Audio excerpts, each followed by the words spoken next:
Hello Team Authentic all over the world. We're still here in Israel. And in this episode, panibagong lugar na naman ang i-explore natin. Nandito tayo sa Jaffa Old City.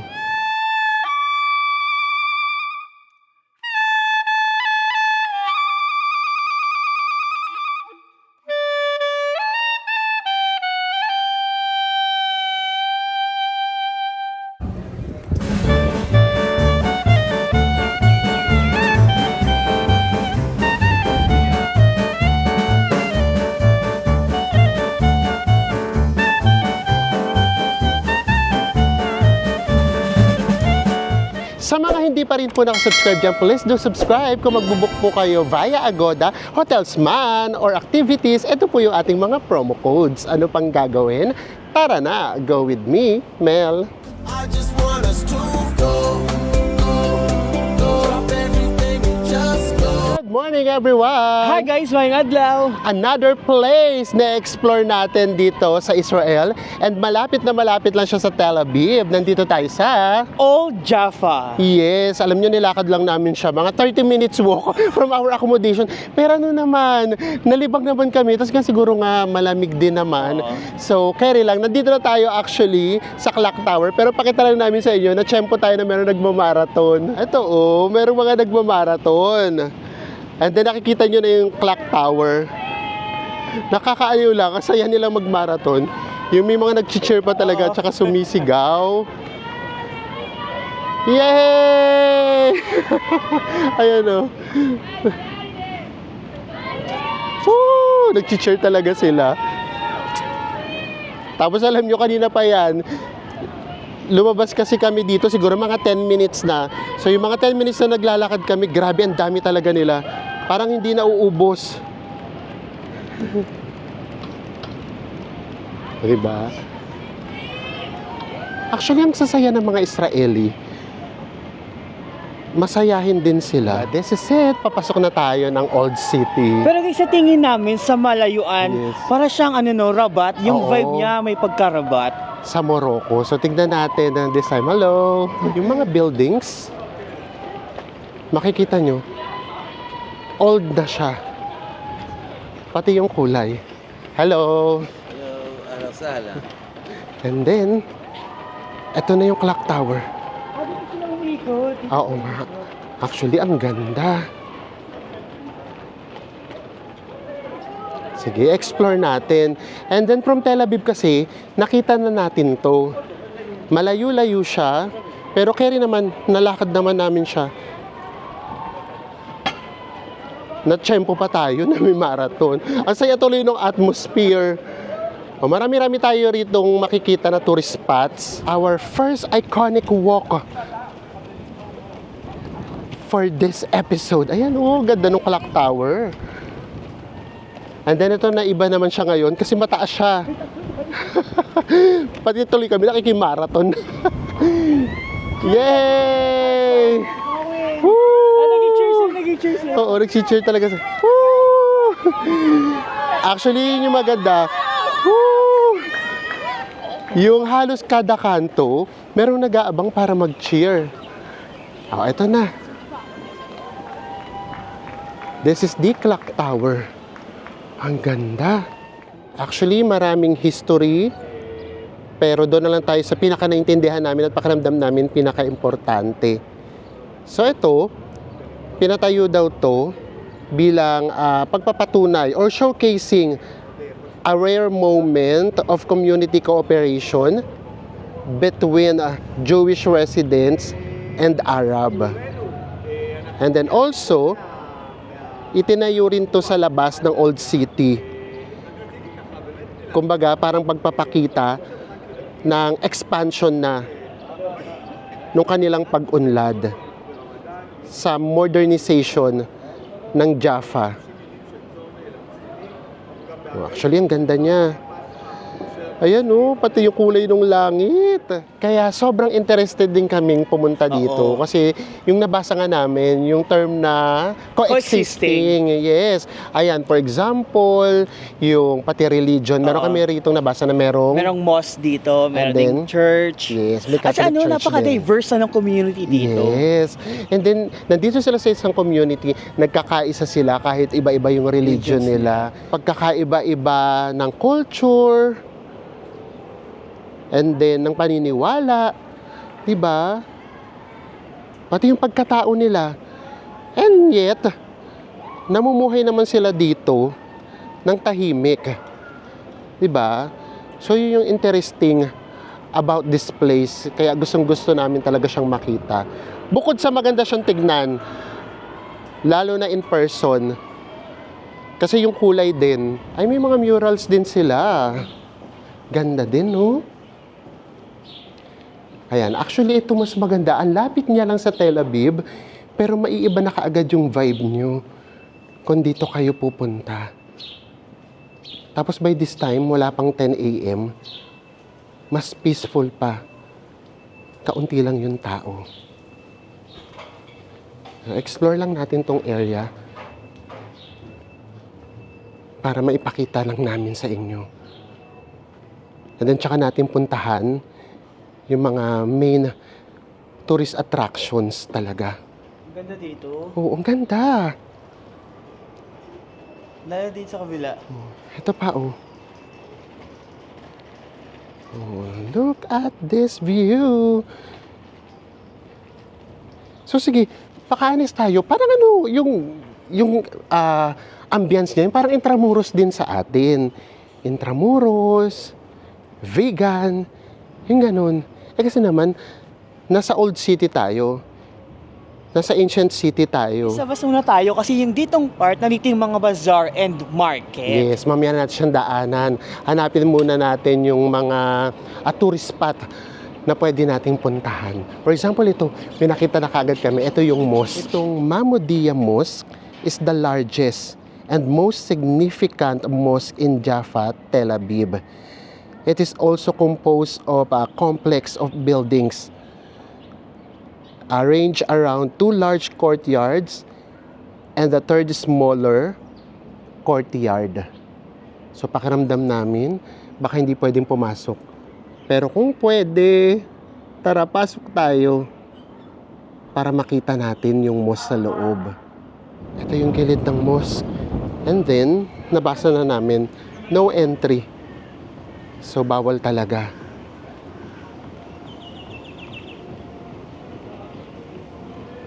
O, dito lang tayo sa labas. Na-appreciate naman na natin yung ganda niya. Kahit nandito lang tayo. Actually kasi, yung architecture din kasi talaga nung paligid, nakaka-add.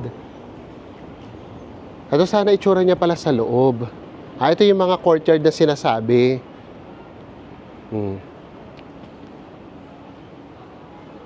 Sorry, hindi tayo pwede. Ay, anta rin ng mga nagmamarathon, pati pala rito maabot. O dito, paglabas nito, beach na to. Pero mamaya na tayo sa beach. Kasi nga nyo, oh, para rin siyang mga fort. Ganon din yung dating niya. Ay, from here, kitang-kita na yung beach. O, bes, ano naman to? Jaffa Theater. Jaffa Theater. Jaffa Museum. O, tsaka, o, tignan natin. Tapos, Jaffa Museum and Jaffa Bat Cave. As in panike? Okay. O, sige. Tignan natin kung pwede rin diyang pumasok. O, sige, pakita lang nga namin sa inyo yung beach. Oh, Mediterranean Sea.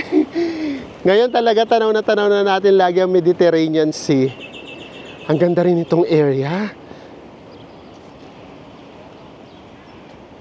Apaka-instagrammable. Kung mahilig kayo sa videos and then mga pictures, this place is for you again. Dito sa theater na to, tinatawag din siyang Arab Hebrew Theater. So kumbaga, dalawang place yung pwede nating mapanood. Ayun nga, isang Hebrew, tsaka Arabic. Yung the local theater brings together Arab and Jewish actors and artists in collaborative efforts. O, di ba? Yun nga yung maganda doon. Magkaibang culture, and yet, they work together. O nga pala guys, kailangan nyo nga rin palang isama sa plano nyo kasi meron, syempre dito, di ba, may sabat sila. So pagdating ng Friday, ng mga 2 p.m. hanggang kinabukasan na yan, Saturday, the whole day. Grabe, as in close lahat halos. Mostly close. Yes, pati mga trains, hindi talaga sila umaandar. Rinom lang namin ng very light. O, ayan yung Mediterranean Sea. Nakikita nyo ba yung alon kung gaano kalalaki? Tapos ngayon naman, ang nakikita naman natin sa kabilang side, yung mga buildings na nakikita nyo yan, sa Tel Aviv yan. O, ngayon naman yung Tel Aviv naman yung view natin. Last time na nasa Tel Aviv tayo, itong Jaffa yung nakikita natin. Wala lang, nakakatuwa lang kasi tignan nyo naman, pati yung alon may arte, ang gandang tignan. O, pati yan. Ang sarap lang yung pagmasdan, nakaka-relax na siya, actually.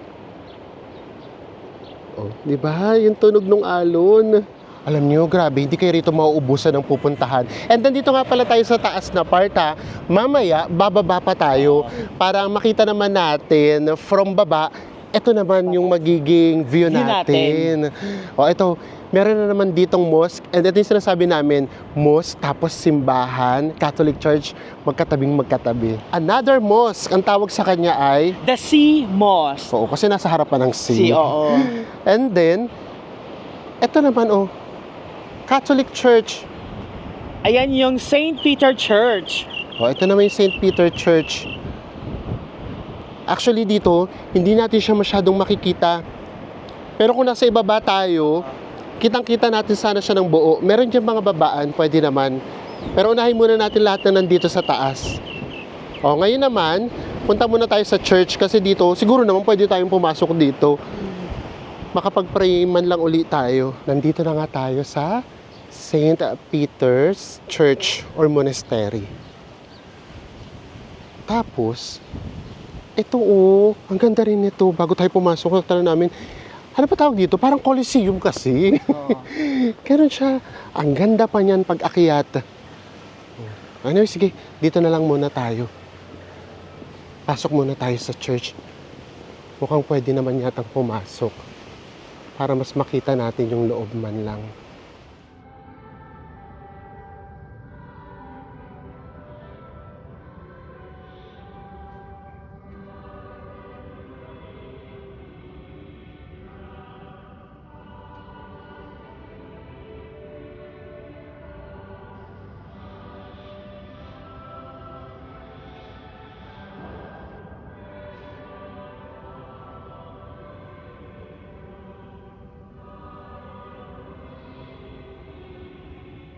Another church na naman yung napasok natin, pero kakaibang experience na naman. Actually, ang ano kasi dito, yung parang may something sa kaluluwa mo na, alam mo kung bakit? Ito kasi diba, galing kasi tayo rito sa maliwanag na lugar. Oo. Tapos ganito yan nakasara kasi yung pinto. O, tapos pag bukas mo ng pinto, kasi wala ka makikita. Kasi Sobrang dilim. ang dilim, hindi pa naka-adjust yung mata mo. Oo. Tapos pag tingin mo sa pinaka-altar, Grabe, ang ganda ng altar. Tapos, wala siyang misa pero may tumutunog Tunog. na ano, parang may mga kumakantang choir. Ganon. Grabe, sobrang nakakakilabot talaga. Alam nyo guys, pakiramdam ko, laki ng binait ko dito sa Israel. Parang may something, parang mas lang ang sarap maging mabuting tao. Alam mo may something sa inyo na parang, kumbaga parang hindi mo kilala, for example lang, yung hindi mo kilala yung magulang mo. Tapos nung pumunta ka ng Israel, bigla mo silang nakilala. Para may kumimpleto sa pagkatao mo na something na gano'n. Siguro iba siguro yung dating niya sa atin, lalo na sa ating mga Katoliko. Yes. Kasi alam nga natin dito sa Israel kung ano nga yung history nito, kung dito nga Siguro. lumaki si Jesus. Kaya parang nung napunta tayo dito, parang ano, parang may something na kompleto kahit pa paano. Ganun. Ang sarap magdasal. Nung nagdadasal ako rito, pakiramdam ko, diretso kay Lord Oo, talaga. pakiramdam ko, lapit-lapit Ganun talaga. natin, ganun. Grabe. Tapos yun, from madilim, lalabas ka na naman. Hindi ka na naman makalabas ng kaagad kasi nag-a-adjust na naman yung mata mo sa sobrang liwanag naman. Parang, oh Lord, nasa langit na ba ako? Ganun Kasi talaga. ganun pa yung langit, di ba? Oo. Ang bright-bright ng langit dito. Oh my gosh. Ito na pala yung Wishing Bridge. After natin mag-pray, mag-wish naman tayo sa bridge. Why not? Grabe. Eto, sayang to kapag dadaanan nyo lang, dapat talaga siya, experience nyo talaga siya. I think whole day nga, okay na okay. Sige, kahit half day, kung talagang limited yung time. Kasi kami, mahaba naman yung time namin, kaya pwede kami kahit whole day. Dito naman tayo sa The Wishing Bridge. And then may mga toilet nga pala dito, guys. Free naman.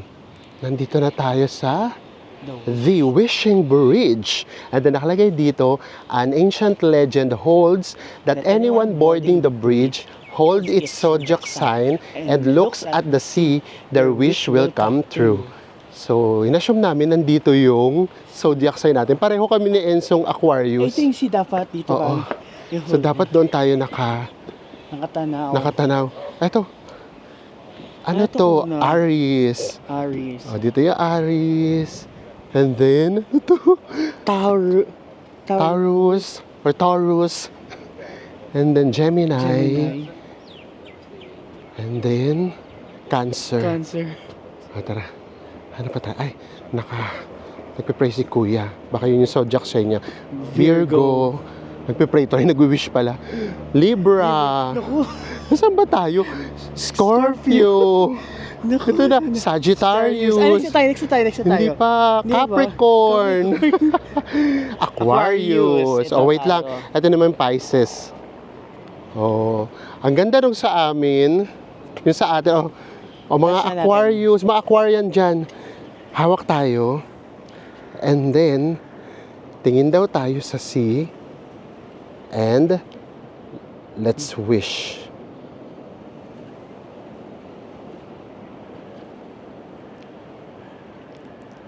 Yay! Kasama uli kayo sa mga wishes namin ni Enzo. Lalo na yung sa mga may pinagdadaanan talaga, lalo na kalusugan. Ang dami kasi talaga naming nakukuhang comments na nag-undergo ng operation, surgery. Yung iba naman nasa chemo.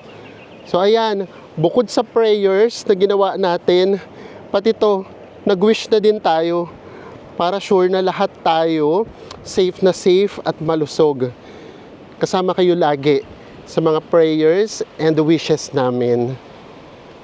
Amen, Lord! Thank you po. Wish granted. Prayers answered. Kanina nandun tayo sa harapan ng St. Peter. Sabi ko, bakit ganun? Hindi ko siya makita ng buo. Dito pala dapat. Dito pala, buong-buo talaga siya. Kasi parang eye level mo na siya eh. Yes, pati yung tawag dyan, kampanaryo. Oo. Kitang-kita na. Kasi kanina parang nakatago siya. So, ito pala yung perfect spot. Grabe talaga. Napakaganda nitong area na to. Ito, buong-buo na dito yung St. Peter's. And then, ito nga yung dagat. Ayan yung Mediterranean Sea. And then, ito yung bridge. The Wishing Bridge. Iconic. Apakaganda. Another important monument here. Ito yung tinatawag na Statue of Faith. Tapos alam nyo, bawat side niya may ibig sabihin. For example, ito, yung number 1, itong haligi na to, ito yung tinatawag na Jacob's Dream. And then, ito namang nasa kabilang side, ito naman yung the sacrifices of Isaac.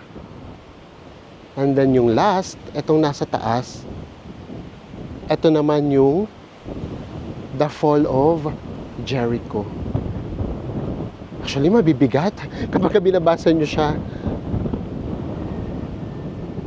Ayan. Pero kung titignan nyo lang siya, ay grabe. Sobrang ma-appreciate nyo. Lalo na, nasa ganito siyang kagandang view.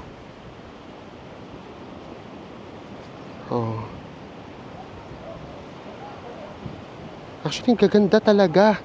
Bawat sulok nitong lugar, walang tapon. Apakagaganda. Tapos nga pala guys, meron pa tong mga garden.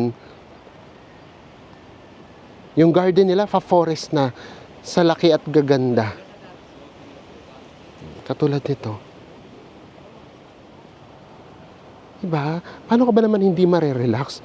At paano ba naman hindi parang pakiramdam mo, nakiklense yung soul mo? Tapos ngayon, ang dami rin namin yung nakikitang mga prenup. Dito rin yung napili nilang lugar. Then, iba kasi siya kapag binabasa mo siya, for example, sa Google. O kasi ginagawa nga namin, di ba? Nag-search pa rin kami sa Google. Tapos, iba pa rin yung information na nakikita mo dito mismo on the spot.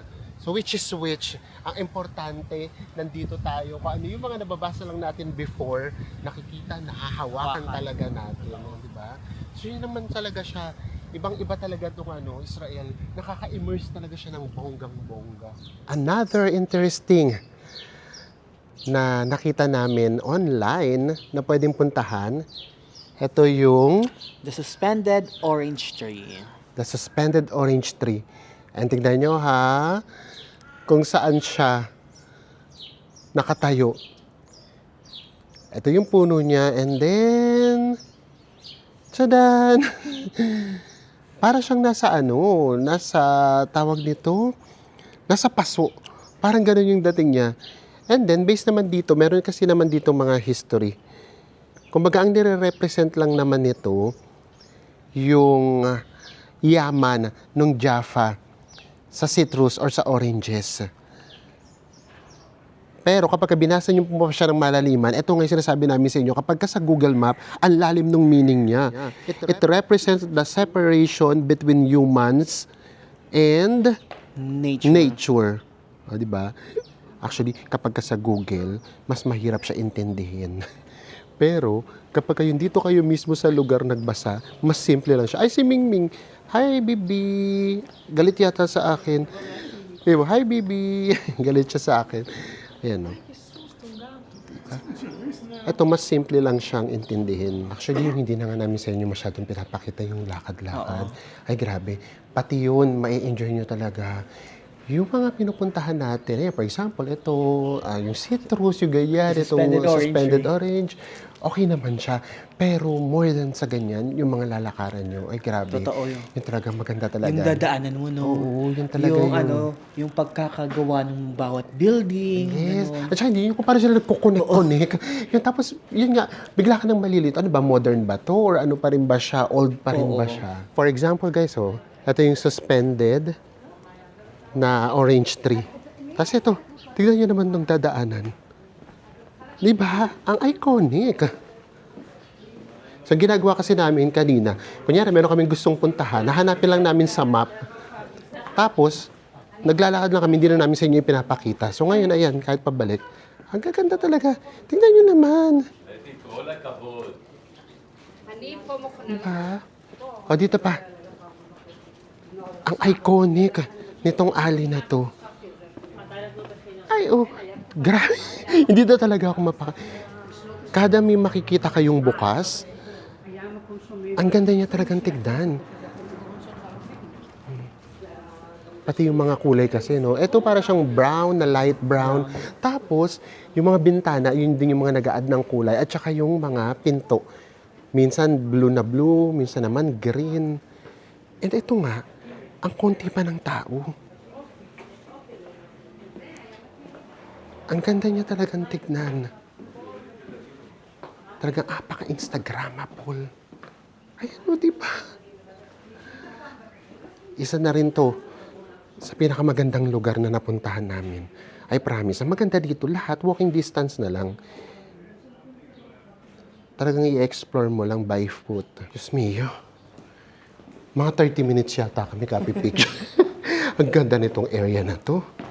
Tapos kung meron mang turista, apaka-konti lang. Kaya masusolo mo talaga siya. Lahat ng anggulo. Maganda talaga siya. O ngayon naman, ang pupuntahan na natin, yung Jaffa Port. Yun, nasa ibaba na siya. So, mas makikita na natin yung area naman na nasa taas. From baba. May iba na naman yung, kumbaga yung ano natin, point of view. Antara na yung point of view. And Mga 5 minutes walk lang. 5 minutes baba pala. Nandito na tayo sa Jaffa Port. Hanggang ngayon operational pa rin to.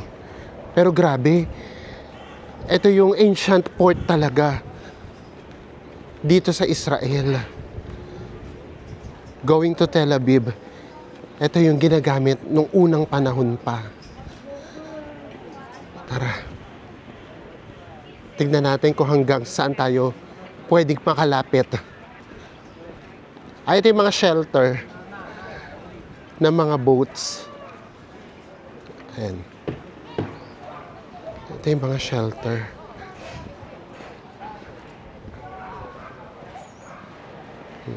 Operational pa rin to. Lalakad tayo. Ito wala masyadong tao. Sarap ng ganyan. Nakatambay lang din sila. Di ba? Sarap ng ganyan. So, grabe. Before 19th century, ginagamit na tong port na to sa pangangalakal o pagtitrade ng mga oranges. And now, ginawa pa siyang mas modern na. May mga restaurants na dito sa paligid. Diba? Grabe sa Israel. Parang lahat na halos luma na. Pero buhay pa.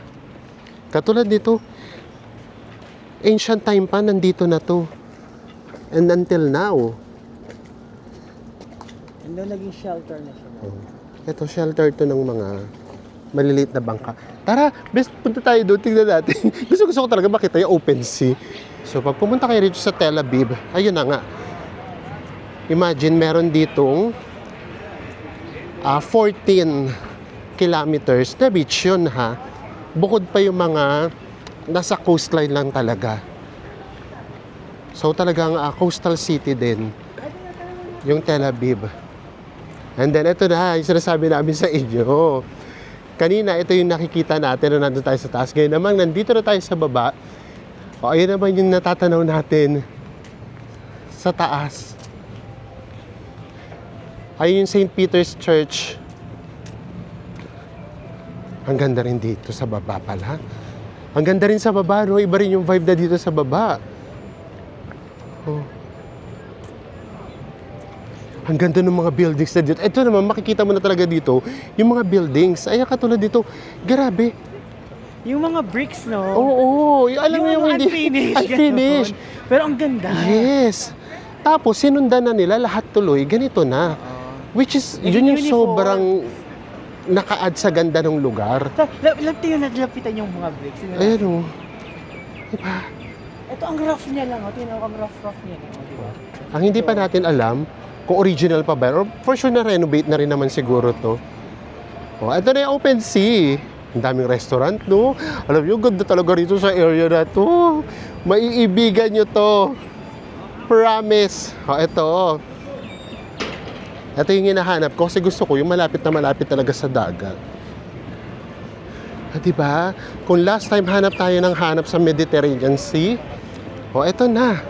Nandito na tayo sa Mediterranean Sea mismo. Kaya nga, ang Mediterranean Sea, dito, nakikita-kita yung Europe, Africa, and Asia. Oh. Ang ganda ng lugar. Grabe, super Instagrammable. O, tapos lalakad pa sa Enzo. O, taray! Diyan ka, besa yan, o. Ganda talaga. Grabe. We love Jaffa. Apakalapit lang sa Tel Aviv. Walking distance lang. Ito na kaagad na iba na yung mundo natin. Lakad pa tayo dun sa dulo. Merong nangingisda. Para mapakita namin sa inyo ng buo yung old Jaffa. Mas buo kasi natin siya makikita kapag mas lumayo tayo.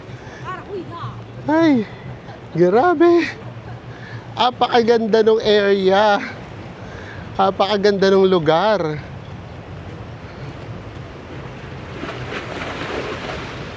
Yung tubig niya, ang ganda rin naman ng kulay. Ang lalaki lang talaga ng alon. Ito, buong buo nyo siya makikita. Oh, apakaganda. Diba? Ngayon naman, balik na tayo sa market. Tapos, tignan natin kung meron tayo dong makakain. Diba? Ang simple lang din ang buhay nila, no? Ganitong oras may nagbe-beer na. Actually, yun yung Tel Aviv. Modern city, pero hindi mo sila nakikitang parang nagmamadali. Kumbaga, ang relax lang nung buhay, o yung takbo ng buhay ba, kumbaga. Hindi kami nakakita nung, para bang need na need pumasok sa trabaho, yung nakikipag-unahan, hindi siya dito. Or baka hindi naman kami masyadong nakapag-explore. Or yung mga pinuntahan kasi namin, mga tourist spot siguro.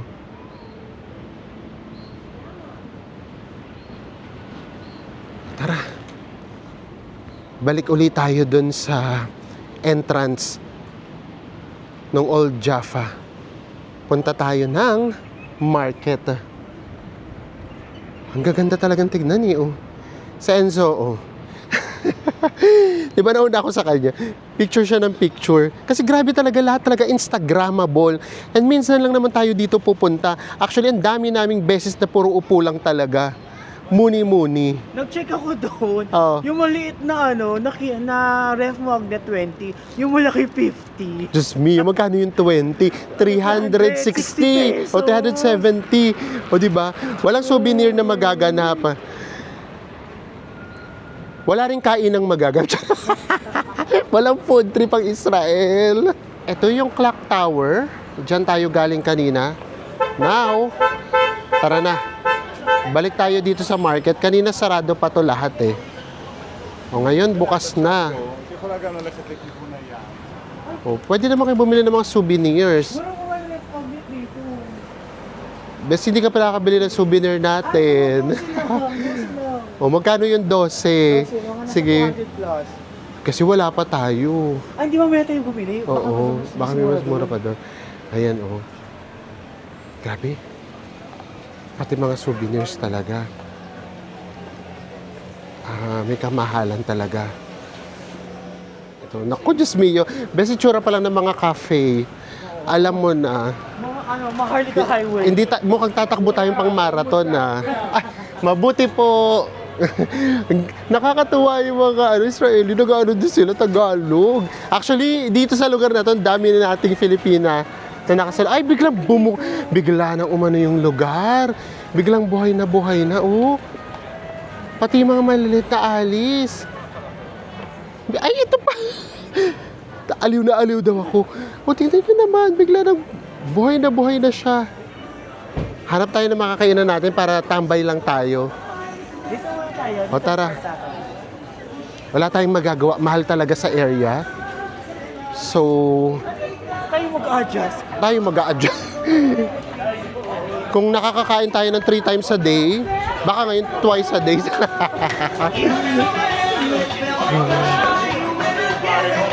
Halo-halo na kasi siya kainan, bentahan ng mga antiques. Ay, yung iba nagsiset up na. Tara, hanap tayo ng pwede nating matambayan at makainan at the same time. Meron kami mga nakikitang presyuhan. Damit, 100. That's 1,800 pesos. Dami ng tao dito, oh.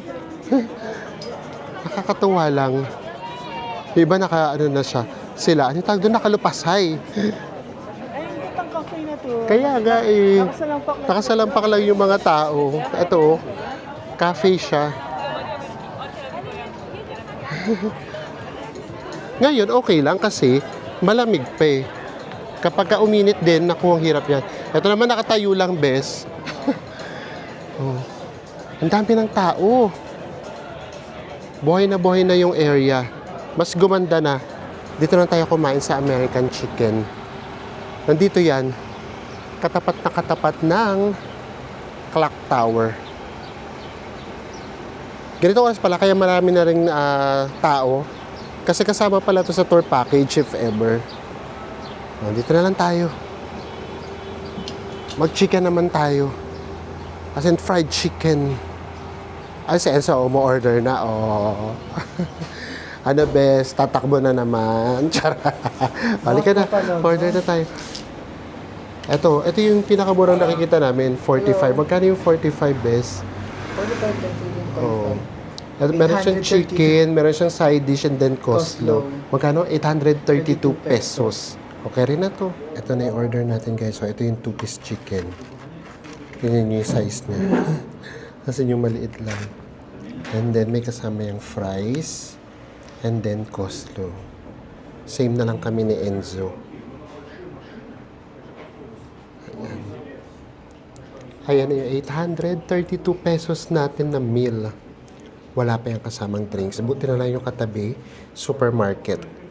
Bumili muna si Enzo ng water. Sa kabili na ako ng water doon sa katamang tindahan, 9 shekels, 166 pesos. Pero ang ginagawa namin guys ni Mel, meron kami nahanap na malaking supermarket. Doon yung 2 liters na water, 129 pesos lang. Yes, so depende. Tapos ano, nagbibigay talaga sila ng maraming baso. Ayan o. Alam nilang mag-share. O yan, ito talaga, ganito talaga dito. Wala tayong magagawa. Kahit anong, kumbaga doon nga sa medyo murang bansa, nagtitipid Tipid ka. tayo. At dito, mas lalo ng tipid na tipid tayo. And tapos na tayong kumain. Bes, pakita mo na yung water.